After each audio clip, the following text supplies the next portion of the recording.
Hey everybody, Green Films Official here, and happy Halloween! Welcome to the 2025 Halloween special. Horror. Scary. If you've been around here for a while, you may have noticed I upload a lot of horror content, and I think it's pretty obvious at this point that horror is my favorite genre. But why is that, you may be wondering? Horror can be scary, it can be gross, it can be disturbing, it can be confronting. For a lot of people, horror isn't exactly their favorite genre, and I myself have been pondering this question for quite a while. Why do I love horror so much?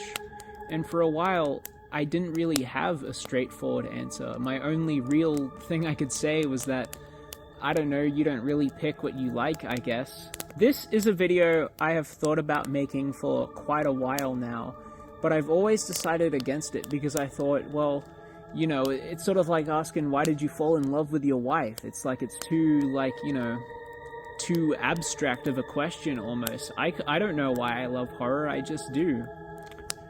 But given that I've had so much time to ponder this question as it has been asked to me all my life, I think I now have some definitive reasons. So, given that it's the spookiest day of the spookiest month, I decided I would share why I love the horror genre so much. To start with, I think we have to go back all the way to my youth.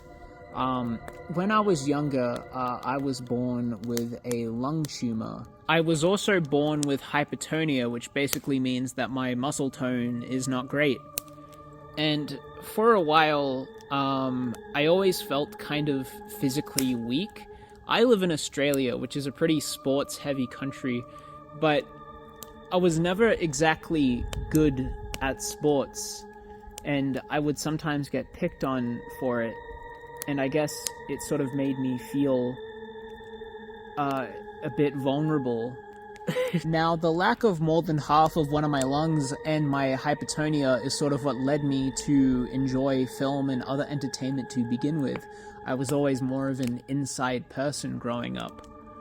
But I think it was that vulnerability that made me relate to horror protagonists in a way. I suppose you could say the same about thrillers, but one thing that I feel separates horror from other genres is that the protagonists are often always vulnerable. Unlike an action movie where the main character is blasting fools away, horror movie protagonists often are the weakest one in the room. They're being pursued, they're being hunted, they're being tortured. Get some more wood on this fire.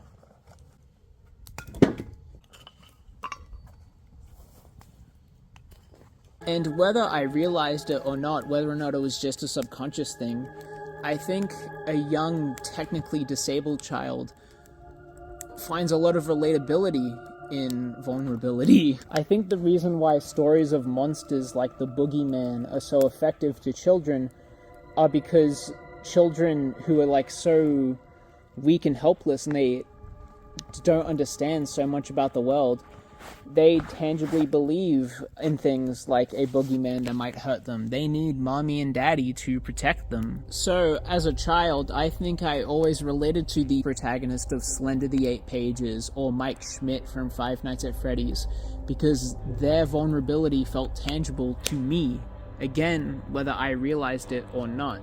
And that feeling of fear and of vulnerability, it was really exciting! Even when I didn't understand why, I was always drawn to things that were scary, that were dark, that were intense, that were disturbing.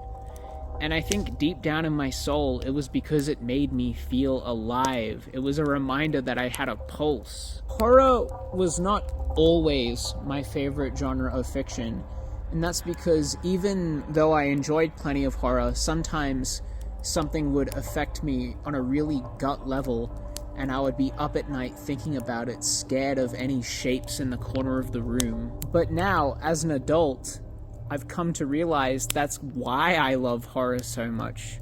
Because if something can affect you that deeply, then that means that something is powerful. I think to a point, if a piece of media can make you feel truly afraid, then that's kind of the most impressive thing a piece of media can do. Fear is a raw and primal emotion. It's as old as the hills. It's what's kept us alive for so long. It tells us in our souls, hey, this is dangerous, this could hurt me, I still want to live to see tomorrow. And if a movie or anything can incite that feeling in you, is that not one of the most impressive things? Let me put it into perspective. Let's say you're watching a horror movie and it's scaring the shit out of you. Your ass is at home in your living room watching a movie. You are in no danger whatsoever. And yet you feel fear. Don't you die on me yet, boy. I'm still got a video to make. Get in there. Get in there. Keep me warm. Art is all about emotion, and fear is a really powerful emotion.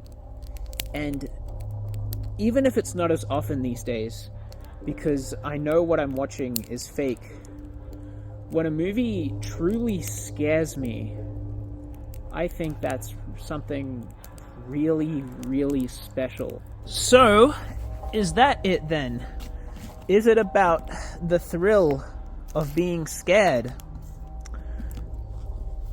Well, I will not deny that is a pretty big part of it. But I think there's a little more to it than that. One of my favorite things in all of fiction is monsters. I love things like Bigfoot, like Mothman, like the Loch Ness Monster, like Japanese yokai such as Kappa or Rokuto Kubis. Godzilla is my favorite fictional character. Period. I love the Blob. I love the Thing. I love them all. I love H.P. Lovecraft's pantheon of outer god. I love the Kraken. I love big sea leviathans. Now, I think my childhood fascination with monsters stems from the fact that creatures are really cool. But something that keeps me interested in monsters as an adult is what these things represent about the world. A point of discussion that really fascinates me is the topic of why we tell these stories of these creatures. Why not stick to things that exist in real life? Why do we gaze at the sea and ponder stories of the Kraken? Why do we gaze at the woods and ponder stories of Bigfoot? And I think the reason is that these monsters tell us things about how we see the world. I mean, think about why we're told fairy tales as a kid. Tales of kids who wander too far in the woods and end up in a witch's house to be made into food. And I think tales of monsters that lurk in the woods or peruse the depths of the sea speak to just how mysterious our world is. I mean, when you think about how little of the ocean we've explored, and just how many new animal species are being discovered every single day. And there's a fear that comes with what if these creatures are dangerous? What if they want to hurt us? And I think that fear plays into the whimsy of discovery to a point. One of the main things that got me hooked on horror as a kid was Steven Spielberg's Jaws. I love Jaws. I talk about Jaws all the time. I cite it frequently as one of my number one favorite films alongside The Shining. And even though I wouldn't say Steven Spielberg is a full-on horror director as a whole, I think one of the things Jaws captures so well about Steven Spielberg's style is that blend of wonder, adventure, and danger. Spielberg's films are often lighthearted and whimsical and family-friendly, but in a lot of his work, there is that element of danger that keeps things exciting. And for me, I think that fear, that danger is essential to that feeling of whimsy. I'ma say it, I think horror is kind of a whimsical genre in some ways. Can horror be scary? Can it be intense? Can it be disturbing? Can it be utterly horrifying and rattle you to your core?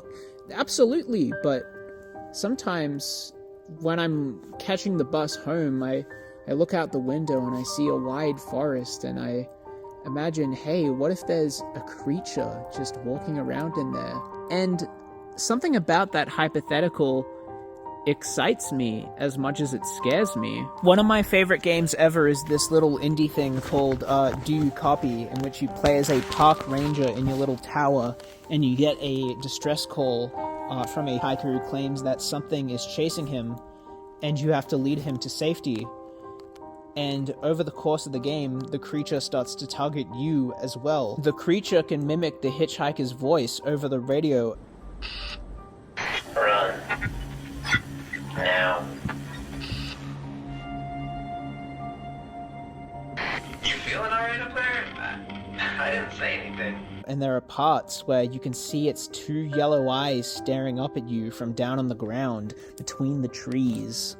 And yeah, it's creepy, it's intense, but something about it feels magical in a way. Art most often reflects the world around us through the artist's eyes. I mean, just take a look at the paintings of Vincent van Gogh, which are super colorful and magical, and that's how Vincent van Gogh saw the world. I've mostly been talking about horror that is scary but fun, stuff like, being chased by a monster in the woods. But I think there are also plenty of horror films that are just really disturbing and upsetting. A film that comes to mind as something that really disturbed me and rattled me to my core was the film Henry, Portrait of a Serial Killer. Henry, Portrait of a Serial Killer is a film about, a man named Henry. And you'll never guess, but he kills people. In a strange, messed up kind of way, Henry, Portrait of a Serial Killer is sort of a slice of life film. It's sort of mostly just about his life, hanging out with his friends, playing cards, having a beer. And, every once in a while, if he's feeling bored, he'll break into someone's house and kill them. Henry, Portrait of a Serial Killer has some of the most confronting and upsetting scenes I've ever seen in a film. I think one scene that really got to me was when Henry and his killing buddy Otis break into a family's house, and it's just absolutely appalling and confronting to watch. Now, even though horror is my favorite genre, I'm not really for films that are just about showing gore or violence or just terrible things for the sake of it. I like disturbing content, but I like disturbing content with a plot and a story. So what separates Henry, Portrait of a Serial Killer from those films for me? Well, Henry explores its monstrous protagonist. Something Henry, Portrait of a Serial Killer goes out of its way to do is to show you just how empty and emotionless Henry's life is. Henry doesn't really have any friends anymore to speak of by the end of the film, and that's because his lifestyle, his violent, brutal lifestyle, is inherently unsustainable, and he can't really live unless it's by himself. He's a violent maniac who can't form true connection.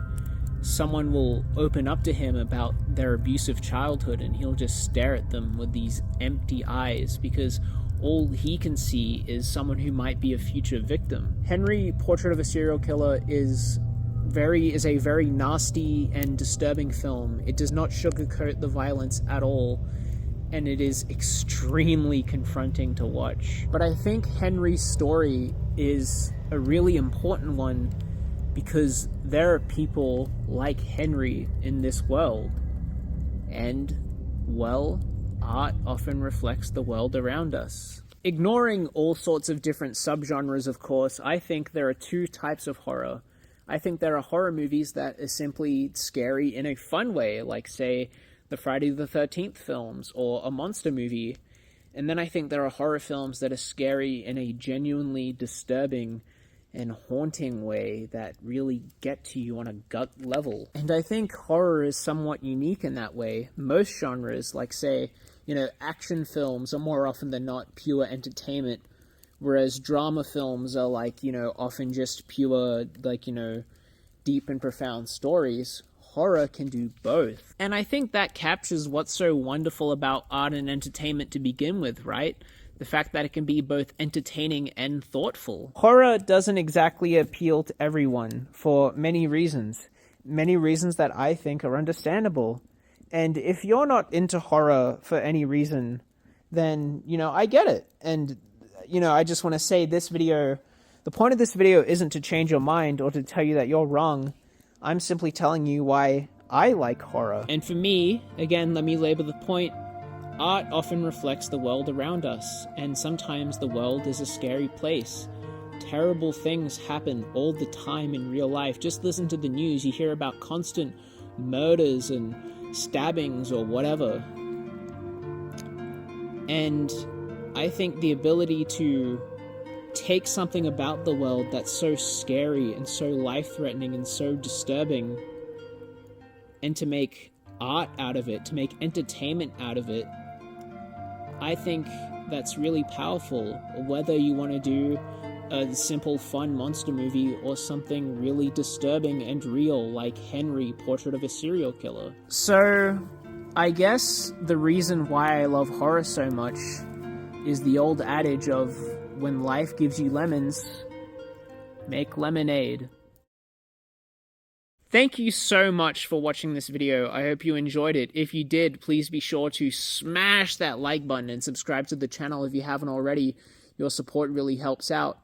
I'm also on a number of different platforms. I do written reviews over on Letterboxd, Backlogged, Serialized, and Goodreads, and I post photography and stuff over my Instagram, so go follow me on those if you're interested. And hey, even if you're not super into horror yourself, I hope you found this video entertaining regardless, and maybe helped you understand why someone else might like scary stuff. So yeah, I hope you enjoyed, and have a good Halloween.